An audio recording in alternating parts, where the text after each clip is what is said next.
Hello and welcome back again. So today's reading is from the book of Genesis, which is the first book of the Jewish Torah.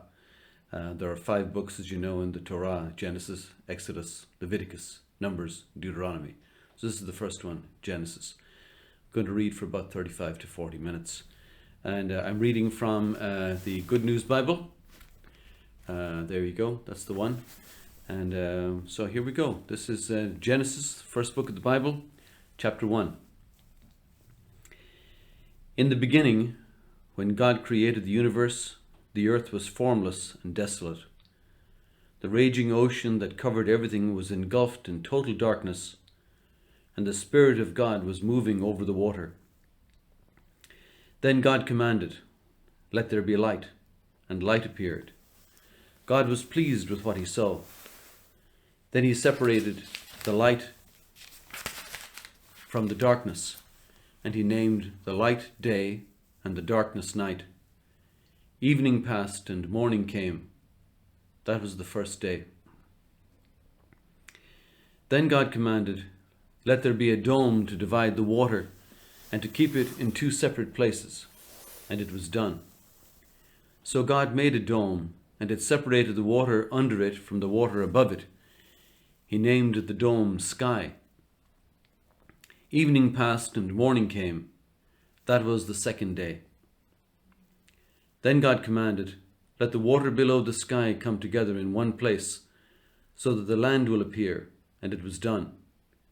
He named the land Earth, and the water which had come together he named Sea. And God was pleased with what he saw. Then he commanded, "Let the earth produce all kinds of plants, those that bear grain and those that bear fruit." And it was done. So the earth produced all kinds of plants, and God was pleased with what he saw. Evening passed and morning came. That was the third day. Then God commanded, "Let lights appear in the sky to separate day from night, and to show the time when days, years, and religious festivals begin. They will shine in the sky to give light to the earth." And it was done. So God made the 2 larger lights, the sun to rule over the day and the moon to rule over the night.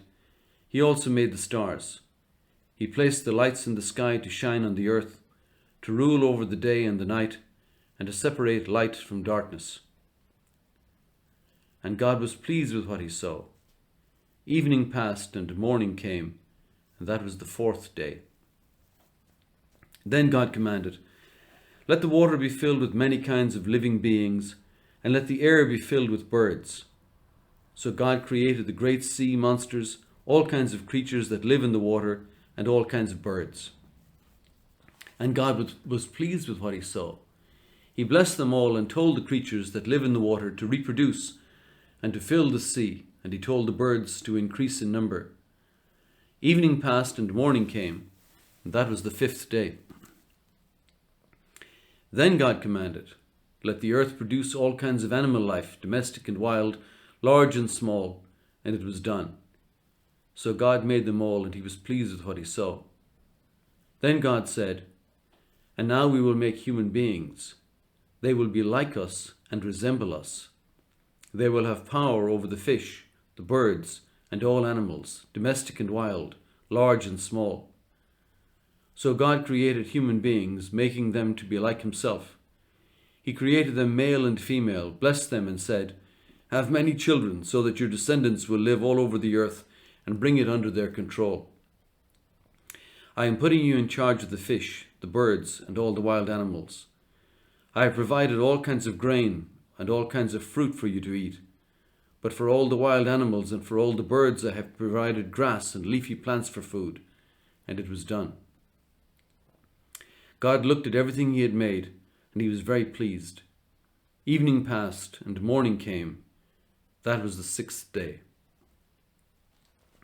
And so the whole universe was completed. By the 7th day, God finished what he'd been doing and stopped working.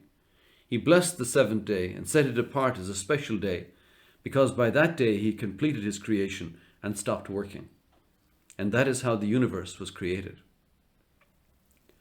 When the Lord God made the universe, there were no plants on the earth, and no seeds had sprouted, because he had not sent any rain, and there was no one to cultivate the land, but water would come up from beneath the surface and water the ground. Then the Lord God took some soil from the ground and formed a man out of it. He breathed life-giving breath into his nostrils, and the man began to live. Then the Lord God planted a garden in Eden, in the east, and there he put the man he had formed. He made all kinds of beautiful trees grow there and produce good fruit. In the middle of the garden stood the tree that gives life, and the tree that gives knowledge of what is good and what is bad. A stream flowed in Eden and watered the garden. Beyond Eden it divided into 4 rivers. The first river is the Pishon. It flows around the country of Havilah. Pure gold is found there, and also rare perfume and precious stones. The second river is the Gihon. It flows round the country of Cush. The third river is the Tigris, which flows east of Assyria. And the fourth river is the Euphrates. Then the Lord God placed the man in the Garden of Eden to cultivate it and guard it. He said to him, "You may eat the fruit of any tree in the garden, except the tree that gives knowledge of what is good and what is bad. You must not eat the fruit of the tree. If you do, you will die the same day." Then the Lord God said, "It is not good for the man to live alone. I will make a suitable companion to help him." So he took some soil from the ground and formed all the animals and all the birds. Then he brought them to the man to see what he would name them, and that is how they all got their names. So the man named all the birds and all the animals, but not one of them was a suitable companion to help him. Then the Lord God made the man fall into a deep sleep, and while he was sleeping, he took out one of the man's ribs and closed up the flesh. He formed a woman out of the rib and brought her to him. Then the man said, "At last, here is one of my own kind, bone taken from my bone, and flesh from my flesh. Woman is her name, because she was taken out of man. And that is why a man leaves his father and mother, and is united with his wife, and they become one." The man and the woman were both naked, but they were not embarrassed. Now the snake was the most cunning animal that the Lord had made. The snake asked the woman, "Did God really tell you not to eat fruit from any tree in the garden?" "We may eat the fruit of any tree in the garden," the woman answered, "except the tree in the middle of it. God told us not to eat the fruit of that tree or even touch it. If we do, we will die." The snake replied, "That's not true. You will not die. God said that because he knows that when you eat it, you will be like God and know what is good and what is bad." The woman saw how beautiful the tree was and how good its fruit would be to eat, and she thought how wonderful it would be to become wise.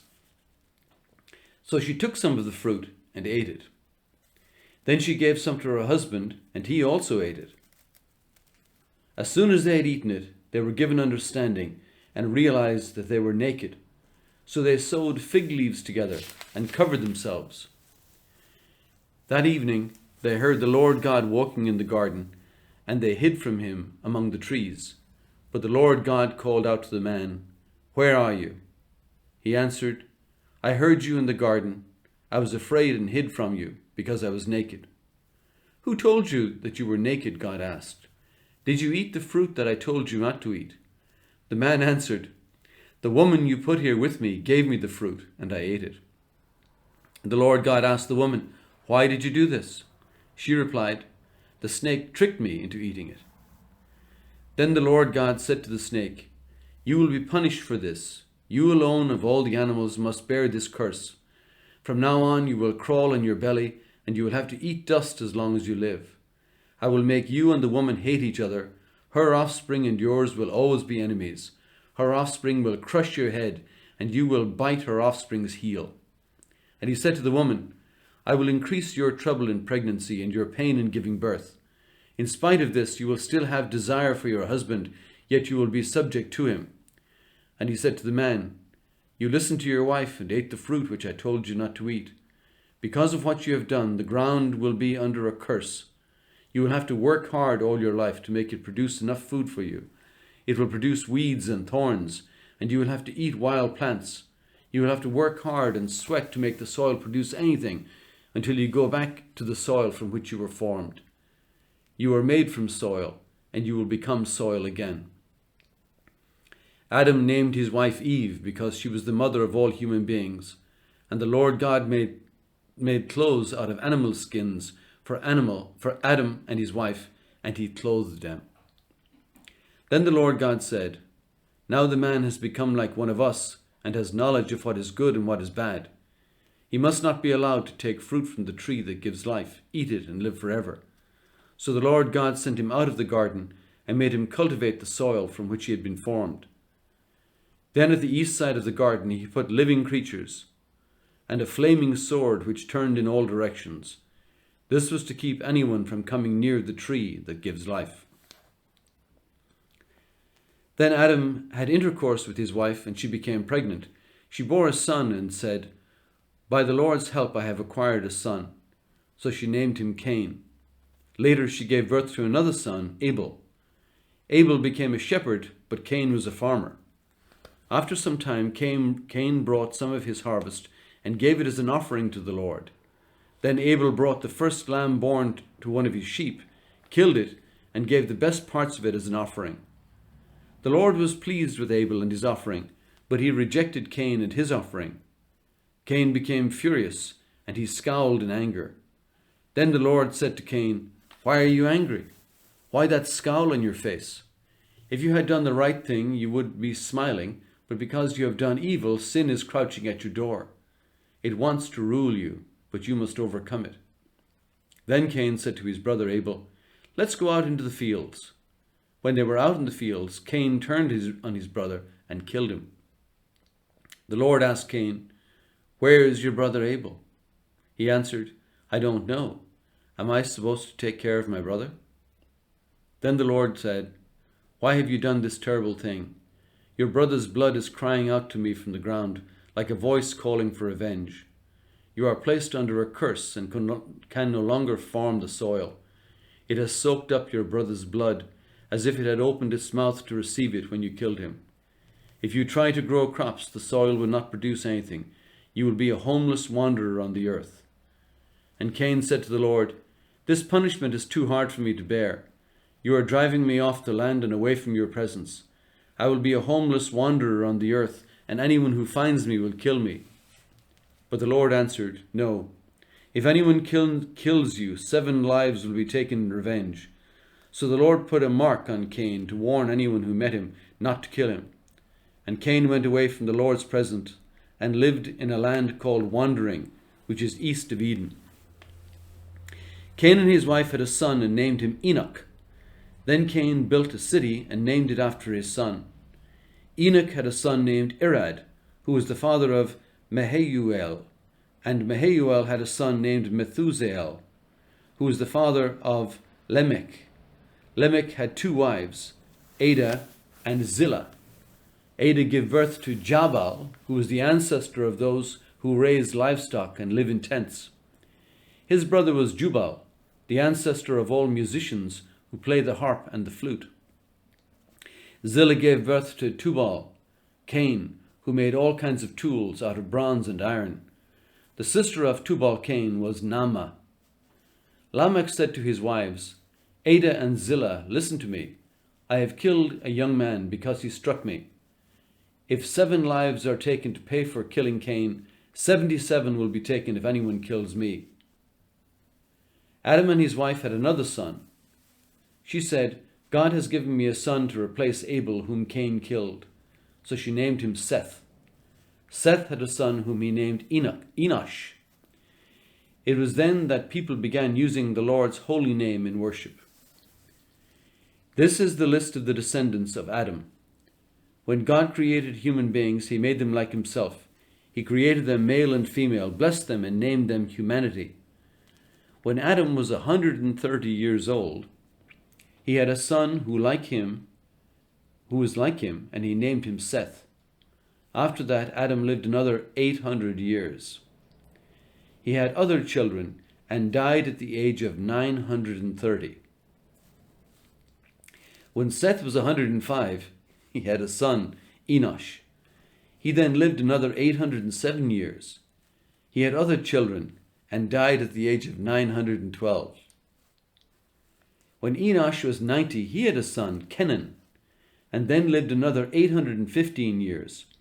He had other children and died at the age of 905. When Kenan was 70, he had a son, Mahalalel, and he then lived another 840 years. He had other children and died at the age of 910. When Mahalalel was 65, he had a son, Jared, and then lived another 830 years. He had other children and died at the age of 895. When Jared was 162, he had a son, Enoch, and then lived another 800 years.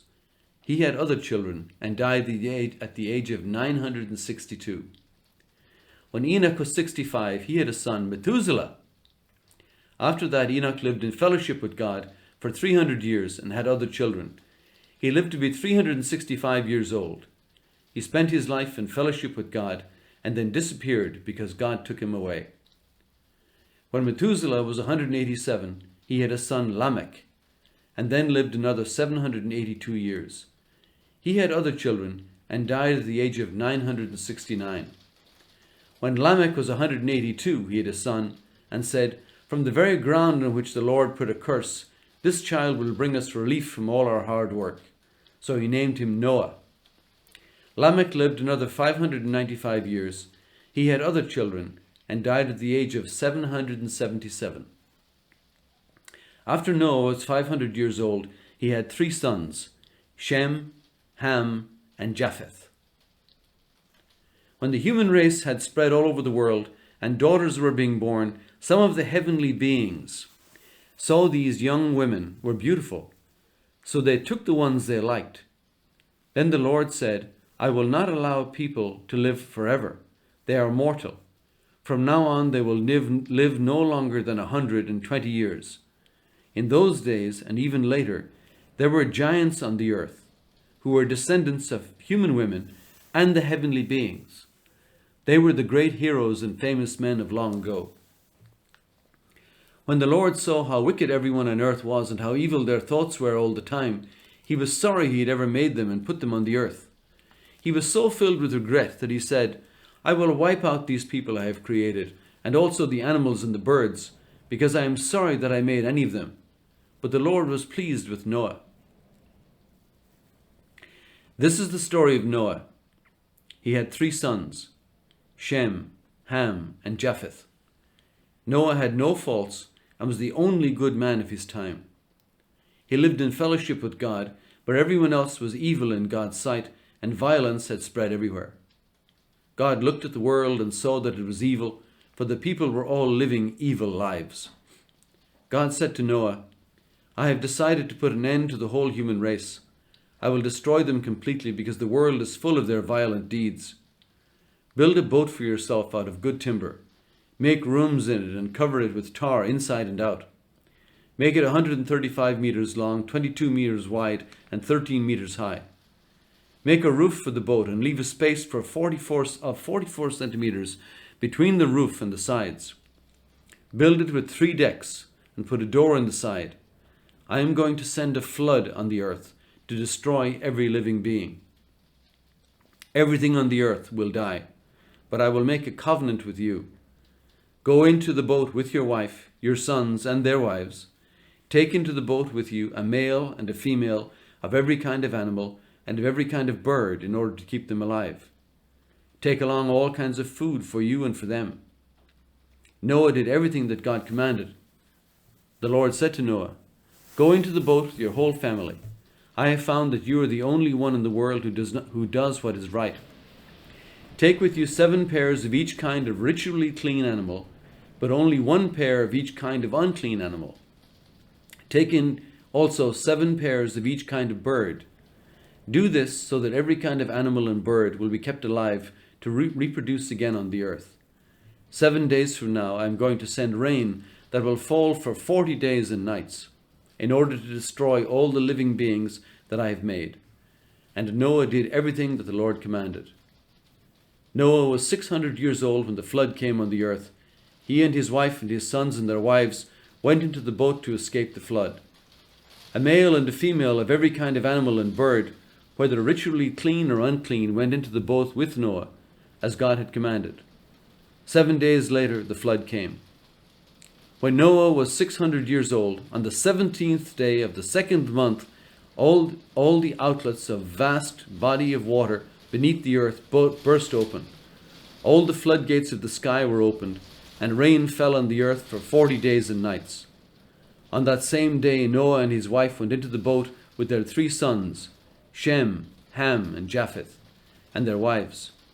With them went every kind of animal, domestic and wild, large and small, and every kind of bird. A male and female of each kind of living being went into the boat with Noah, as God had commanded.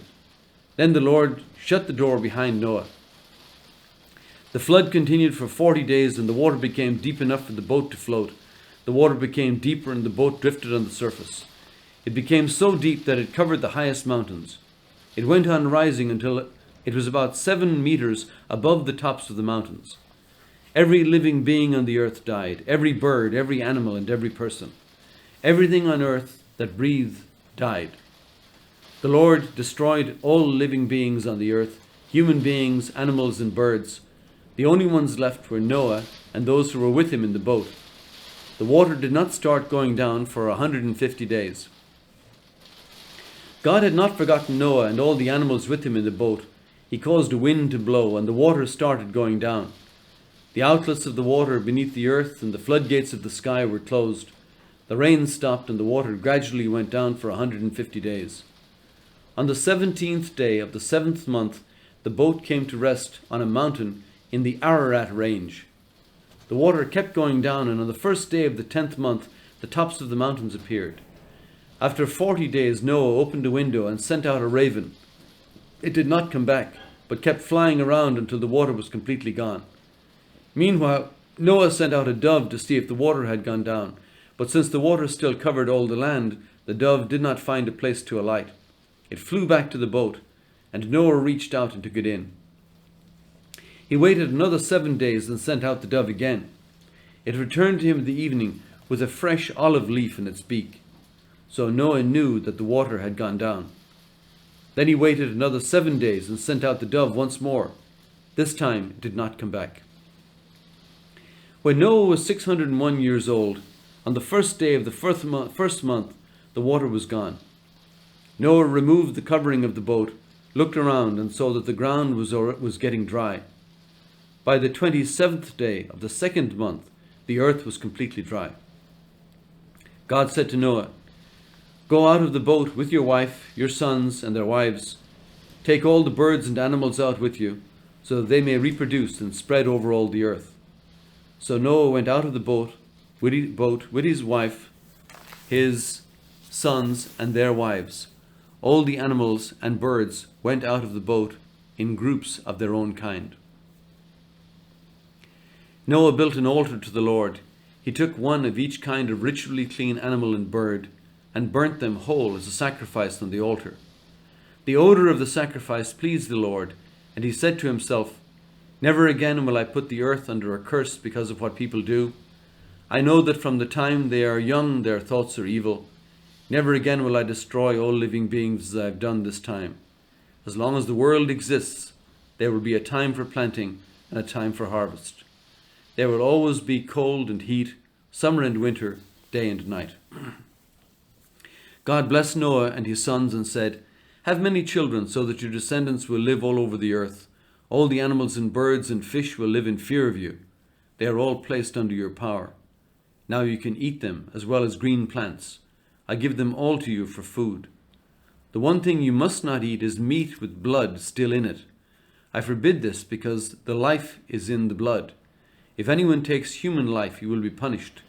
I will punish with death any animal that takes a human life. Human beings were made like God, so whoever murders one of them will be killed by someone else. You must have many children so that your descendants will live all over the earth." God said to Noah and his sons, "I am now making my covenant with you and with your descendants, and with all living beings, all birds and all animals, everything that came out of the boat with you. With these words I make my covenant with you. I promise that never again will all living beings be destroyed by a flood. Never again will a flood destroy the earth. As a sign of this everlasting covenant which I am making with you and with all living beings, I am putting my bow in the clouds. It will be the sign of my covenant with the world. Whenever I cover the sky with clouds and the rainbow appears, I will remember my promise to you and to all the animals that a flood will never again destroy all living beings. When the rainbow appears in the clouds, I will see it and remember the everlasting covenant between me and all living beings on earth. That is the sign of the promise which I am making to all living beings. The sons of Noah who went out of the boat were Shem, Ham, and Japheth. Ham was the father of Canaan. These three sons of Noah were the ancestors of all the people on earth. Noah, who was a farmer, was the first man to plant a vineyard. After he drank some of the wine, he became drunk, took off his clothes, and lay naked in his tent. When Ham, the father of Canaan, saw that his father was naked, he went out and told his two brothers. Then Shem and Japheth took a robe and held it behind them on their shoulders. They walked backwards into the tent and covered their father, keeping their faces turned away so as not to see him naked. When Noah was sober again and learnt what his youngest son had done to him, he said, "A curse on Canaan! He will be a slave to his brothers. Give praise to the Lord, the God of Shem. Canaan will be a slave to Shem. May God cause Japheth to increase. May his descendants live with the people of Shem. Canaan will be the slave of Japheth."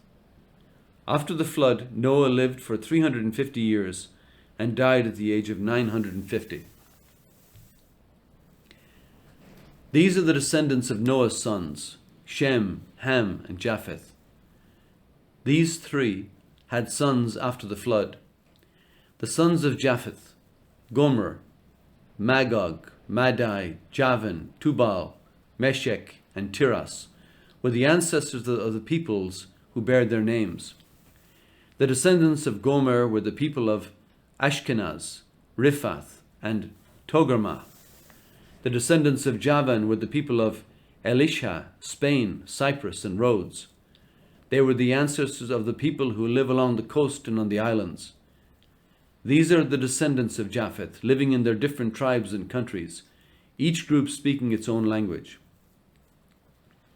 The sons of Ham, Cush, Egypt, Libya, and Canaan, were the ancestors of the peoples who bear their names. The descendants of Cush were the people of Seba, Havilah, Sabta, Ramah, and Sabteka. The descendants of Ramah, were the people of Sheba and Dedan. Cush had a son named Nimrod, who became the world's first great conqueror. By the Lord's help, he was a great hunter, and that is why people say, "May the Lord make you as great a hunter as Nimrod."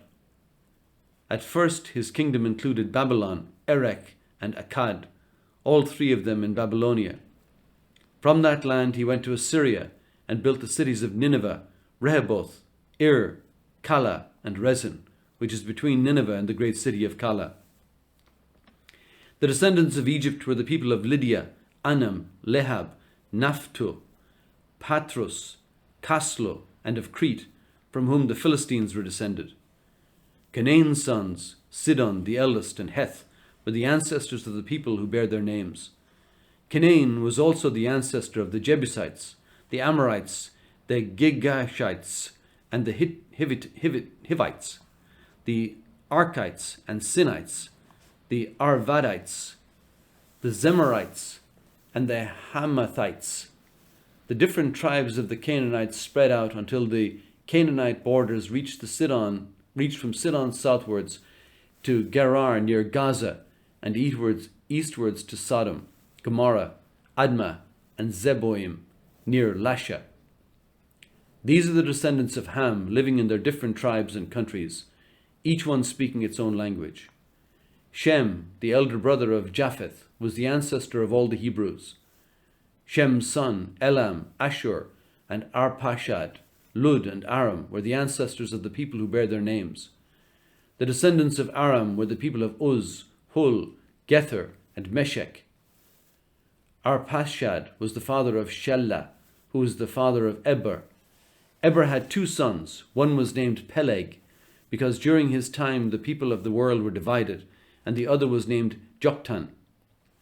The descendants of Joktan were the people of Almodad, Sheleph, Hazar Maveth, Jerad, Hadoram, Uzal, Dikla, Opal, Abimael, Sheba, Ophir, Havilah, and Jobab. All of them were descended from Joktan. The land in which they lived extended from Mesha to Sephar in the eastern hill country. These are the descendants of Shem living in their different tribes and countries, each group speaking its own language. All these peoples are the descendants of Noah, nation by nation, according to their different lines of descent. After the flood, all the nations of the earth were descended from the sons of Noah. At first, the people of the whole world had only one language and used the same words. As they wandered about in the east, they came to a plain in Babylonia and settled there. They said to one another, "Come on, let's make bricks and bake them hard." So they had bricks to build with and tar to hold them together. They said, "Now let's build a city with a tower that reaches the sky, so that we can make a name for ourselves and not be scattered all over the earth." Then the Lord came down to see the city and the tower which the men had built, and he said, "Now then, these are all one people and they speak one language. This is just the beginning of what they are going to do. Soon they will be able to do anything they want. Let us go down and mix up their language so that they will not understand one another." So the Lord scattered them all over the earth, and they stopped building the city. The city was called Babylon, because there the Lord mixed up the language of all the people, and from there he scattered them all over the earth. These are the descendants of Shem. 2 years after the flood, when Shem was 100 years old, he had a son, Arpachshad. After that he lived another 500 years and had other children. When Arpachshad was 35 years old, he had a son, Shelah. After that he lived another 403 years and had other children. When Shelah was 30 years old, he had a son, Eber. After that he lived another 403 years and had other children. When Eber was 34 years old, he had a son, Peleg. After that he lived another 430 years and had other children. When Peleg was 30 years old, he had a son, Reu. After that he lived another 209 years and had other children. When Reu was 32 years old, he had a son, Serug. After that he lived another 207 years and had other children. When Serug was 30 years old, he had a son, Nahor. After that he lived another 200 years and had other children. When Nahor was 29 years old, he had a son, Terah. After that he lived another 119 years and had no other children. After Terah was 70 years old, he became the father of Abram, Nahor, and Haran. These are the descendants of Terah, who was the father of Abram, Nahor, and Haran.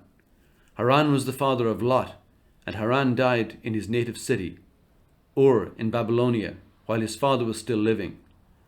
Abram married Sarai, and Nahor married Milcah, the daughter of Haran, who was also the father of Iscah. Sarai was not able to have children. Terah took his son Abram, his grandson Lot, who was the son of Haran, and his daughter-in-law Sarai, Abram's wife, with them, and he left the city of Ur in Babylonia to go to the land of Canaan. They went as far as Haran, and settled there. Terah died there at the age of 205. The Lord said to Abram, "Leave your country, your relatives, and your father's home, and go to a land that I am going to show you. I will give you many descendants, and they will become a great nation. I will bless you and make your name famous, so that you will be a blessing. I will bless those who bless you. I will curse those who curse you. And through you I will bless all the nations." When Abram was 75 years old, he started out from Haran, as the Lord had told him to do, and Lot went with him. Abram took his wife Sarai, his nephew Lot, and all the wealth and all the slaves they had acquired in Haran, and they started out for the land of Canaan. When they had arrived in Canaan, Abram traveled through the land until he came to the sacred tree of Moreh, the holy place at Shechem. At that time the Canaanites were still living in the land. The Lord appeared to Abram and said to him, "This is the country I am going to give to your descendants. Then Abraham built an altar there to the Lord who had appeared to him. After that he moved on south to the hill country east of the city of Bethel, and set up his camp between Bethel on the west and Ai on the east. There also he built an altar and worshipped the Lord. He then moved on from place to place, going towards the southern part of Canaan. But there was a famine in Canaan, and it was so bad that Abraham went farther south to Egypt to live there for a while. When he was about to cross the border into Egypt, he said to his wife Sarai, "You are a beautiful woman. When the Egyptians see you, they will assume that you are my wife, and so they will kill me and let you live. Tell them that you are my sister. Then because of you, they will let me live and treat me well." When he crossed the border into Egypt, the Egyptians did see that his wife was beautiful. Some of the court officials saw her and told the king how beautiful she was. So she was taken to his palace. Because of her, the king treated Abraham well and gave him flocks of sheep and goats, cattle, donkeys, slaves, and camels. But because the king had taken Sarai, the Lord sent terrible diseases on him and on the people of his palace. Then the king sent for Abraham and asked him, "What have you done to me? Why didn't you tell me that she was your wife? Why did you say that she was your sister and let me take her as my wife? Here is your wife, take her and get out." The king gave orders to his men, so they took Abraham and put him out of the country, together with his wife and everything he owned.